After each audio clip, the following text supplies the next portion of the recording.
Banks don't collapse the way movies teach you to expect. There is no alarm, no sudden panic, no moment where everyone stands up at once. They fail quietly, gradually, with signatures. In 2017, inside a financial institution that had survived wars, recessions, and scandals without ever losing its reputation, a decision was made that would never be announced. Not because it was illegal, not because it was reckless, but because it was comfortable. At exactly 2:11 in the morning, a transaction cleared that did not raise a single alert. $200 million moved from one internal structure to another, not as a withdrawal, not as a transfer, but as a reclassification. A word that sounds temporary, almost reversible, a word that allows people to sleep. The system accepted it instantly, because systems don't ask why. They only check whether, and everything checked out. Every required approval was present. Every compliance box was marked. Every line item balanced. On paper, it was one of the cleanest transactions the bank had processed that year. In reality, it was the beginning of a lie that would last 6 years. But no one called it a lie. Inside the bank, it were referred to as a protective adjustment, a defensive move, a buffer, a pause. The institution had taken a position months earlier that assumed stability in markets that were already beginning to shake. A derivatives exposure calibrated for calm behavior, low volatility, predictable correlations. The model wasn't reckless, it was outdated. And outdated models don't explode, they erode. By the time the risk team finalized their internal review, the loss was already visible. Not catastrophic, not headline-worthy, but uncomfortable. Uncomfortable enough that it would require explanation.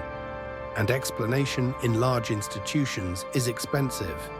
Explanation invites scrutiny. Scrutiny invites memory. And memory is dangerous when leadership wants continuity.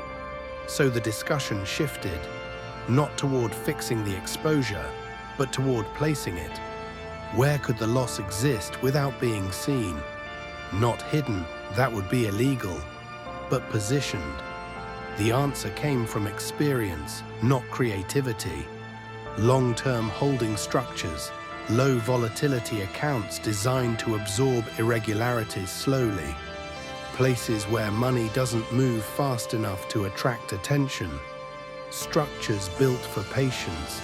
The decision wasn't framed as avoidance, it was framed as stewardship. Protecting shareholders, protecting confidence, protecting stability. And because everyone involved believed they were acting responsibly, no one felt guilty. That's how these decisions survive. They feel reasonable. The transaction went through. The exposure disappeared from high visibility reporting. The quarterly numbers stabilized, and the bank moved on. The market recovered. Executives received bonuses. Analysts adjusted their forecasts. The adjustment remained. Quiet, unquestioned. Because once a problem stops making noise, it stops being a problem. Years passed. The reclassification rolled forward each quarter, carried by inertia rather than intent. Interest calculations adapted around it. Risk models bent slightly to accommodate it. Forecasts learned to lie gently, not enough to break, enough to mislead. Inside the bank, people changed roles. The executives who approved the decision moved on to higher positions. Some retired, some left the industry entirely, but the adjustment stayed. Because systems remember what people forget. By 2019, the distortion had become structural. Liquidity projections were still technically correct, but they felt strained. Stress scenarios passed, but with thinner margins. Nothing that justified escalation, nothing that forced intervention. And that was the real danger, because the most dangerous numbers are the ones that almost make sense. Junior analysts noticed first. They always do. Not because they are smarter, but because they are closer to the data. They didn't see a gap. They felt pressure. Reports that required more assumptions than usual. Models that needed extra caveats. They raised questions carefully. The responses came back polished. This has already been reviewed. This exposure is accounted for. This is within tolerance. 3 sentences that end careers if you push past them. So the analysts stopped asking. The adjustment became part of the landscape, a fixed point everyone worked around. By 2020, external conditions worsened. Markets became volatile. Liquidity tightened. The bank survived again, and each survival reinforced the lie. Because success makes decisions look correct in hindsight, no one wants to reopen a conversation that appears to have ended well. The adjustment continued, quarter after quarter, year after year, until it stopped being an adjustment and became policy. No announcement marked the transition. No meeting acknowledged it. It simply happened. That is how buried decisions harden, not through conspiracy, through comfort. In late 2022, regulators announced a new testing framework. Routine, mandatory, unavoidable. Unlike previous stress tests, this one emphasized historical reconciliation. Not projections, not forecasts, history. The system would be asked to explain itself backward. At first, nothing seemed wrong. Reports generated normally. Models responded as expected. Then the system hesitated. Not a failure, a pause. The question was simple. Why is this capital still here? There was documentation. There were approvals. But there was no reason. No memo explaining why the adjustment had never been reversed. No risk assessment justifying its permanence. Just silence. And silence in regulated systems is louder than error. The regulators didn't accuse the bank of theft. They didn't allege fraud. They asked something far more dangerous. Why didn't you correct this? The answer couldn't be technical, because technically everything had worked. The answer was human, because correcting it would have meant admitting it never should have existed. And that is where part 1 ends. Not with a collapse, not with punishment, but with a realization. The decision wasn't dangerous because of the money. It was dangerous because of the time. When regulators don't understand something, they investigate. When they understand it too well, they stop asking questions. In this case, they did neither. They waited. Because the most revealing thing about a system is not how it behaves under pressure, but how it behaves when it believes no one is watching. The bank was given time to respond. Weeks, not days. An invitation, not an accusation. A formal request for clarification. Why had a temporary adjustment remained untouched for 6 years? Not how, not who, why? Inside the bank, the request triggered something worse than panic. It triggered memory. Committees were formed. Internal reviews reopened files no one wanted to read again. Old approvals were traced back to people who no longer worked there. Some had moved on. Some had retired. Some were unreachable. But their signatures remained. Ink outlives intent. The bank's legal team assembled explanations that sounded responsible. They spoke about prudence, about caution, about uncertainty in global markets.